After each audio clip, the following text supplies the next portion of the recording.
దుర్మార్గాలు జగన్మోహన్ రెడ్డి జగన్ రెడ్డి అని నేనైతే అన్నాను.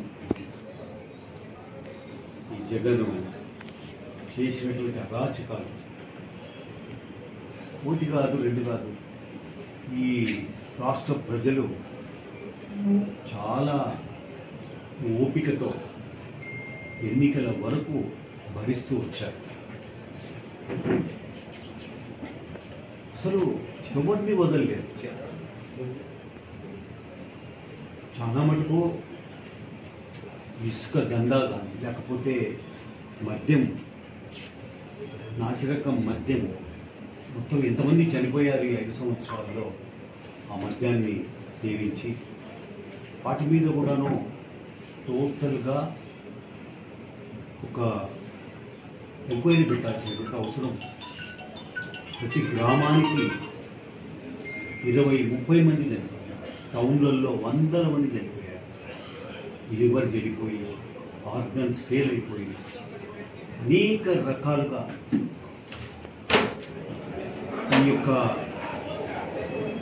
ఈ మద్యం సేవించి ఎంతోమంది ప్రాణాలు తీశాడు.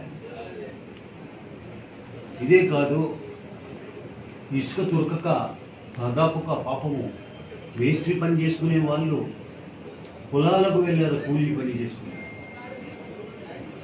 ల్యాండ్ టైటిల్ యాక్ట్ ఏంటిది? Land title act, land title యాక్ట్తో జనమంతా అదిరిపోయారు.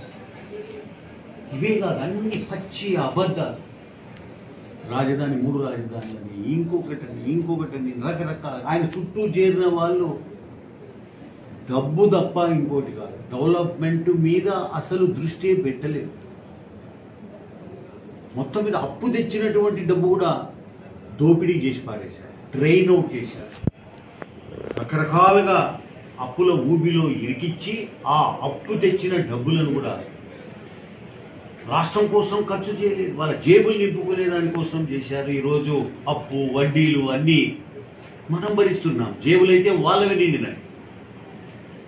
ఎన్ని రకాలుగా ల్యాండ్ కబ్జాలు అయితే ఎక్కడా లేదు. ఏ గవర్నమెంట్ అయినా ఒక కబ్జా. ఇప్పుడు చూస్తున్నారు మీరు, కర్ణాటకలో సిద్ధరామయ్య ఒక మైసూర్ డెవలప్మెంట్ అథారిటీ అన్నటువంటి దాంట్లో ఉన్నటువంటి ఒక సైట్, చిన్న సైటు తన భార్య పేరు మీద రాయించుకుంటే ప్రభుత్వమే పడిపోయే స్థాయికి వచ్చింది నాడు. అటువంటివి కొన్ని వందల వేల ఎకరాలు, లక్షల ఎకరాలు కొట్టేశారు ఈ 5 సంవత్సరాలు. ఆన్లైన్ రాజకీయాలు చేశారు, బెదిరించారు. కేసుల విషయం మీకు అందరికీ తెలిసినటువంటి విషయమే. ఏ నాయకుడిని వదిలిపెట్టలేదు. ఎక్కడ చంద్రబాబు నాయుడు గారి దగ్గర నుంచి కింది స్థాయిలో ఉన్నటువంటి నాయకులను కూడా వదిలిపెట్టలేదు. ఇవన్నీ కూడా అరాచకాలు భరిస్తూ చివరకు పరాకాష్ఠ ఏంటిదా, అది ఇంగ్లీష్లో చెప్పాలంటే drawing the last nail into the coffin అనేది ఇంగ్లీష్లో. అదే తిరుమల తిరుపతి దేవస్థానానికి చెందినటువంటి ఏదైతే పవిత్రంగా మనము ఎంతో పవిత్రమైంది మనం చూస్తున్నాం ఎప్పటి నుంచో.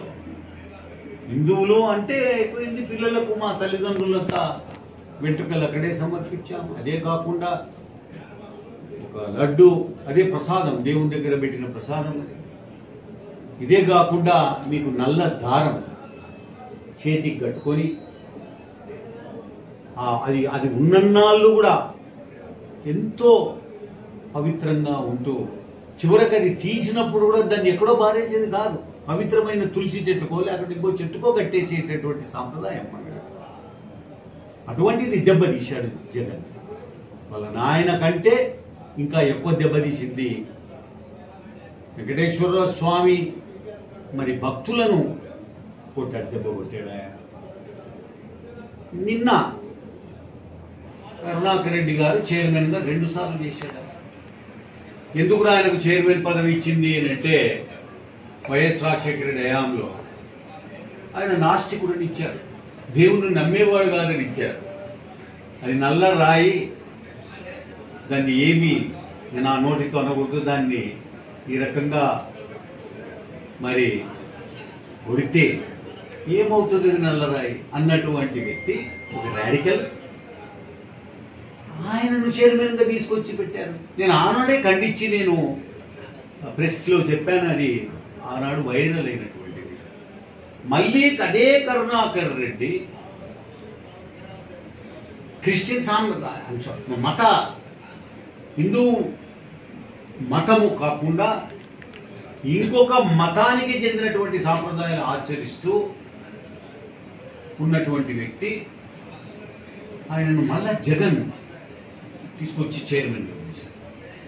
ఇదంతా కుట్రలో భాగం. ఎట్టా ఇరిగి తిరుమల తిరుపతి దేవస్థానం ఇది ఒక నంబర్ 1 టెంపుల్, ఇది ఆధ్యాత్మిక కేంద్రం. అది ఈ ప్రపంచంలో హిందూ ధర్మానికి అది ఒక కేంద్ర స్థానం. అది తిరుమల తిరుపతి. దాన్ని ఎట్లన్నా దెబ్బతీయాలి అన్నటువంటి కుట్ర. నేను నిన్న కూడా ప్రెస్ మీట్లో చెప్పాను, నేను ఎన్ని దేవాలయాలను అటాక్ చేశారో. దీంట్లో పరాకాష్ట ఏంటినా అంటే, ఇది మరి తనకు తాను ఇట్స్ లైక్ రాజకీయమే కాదు, సాంప్రదాయబద్ధంగా కూడా జగన్ ఈరోజు భూస్థాపితం. భక్తులు ప్రజలు ఆయనని ఏ రకంగా సమాధి చేశారో మన ఎన్నికల్లో ఈరోజు జరిగినటువంటి వ్యవహారం ఏదైతే బయటికి వచ్చిందో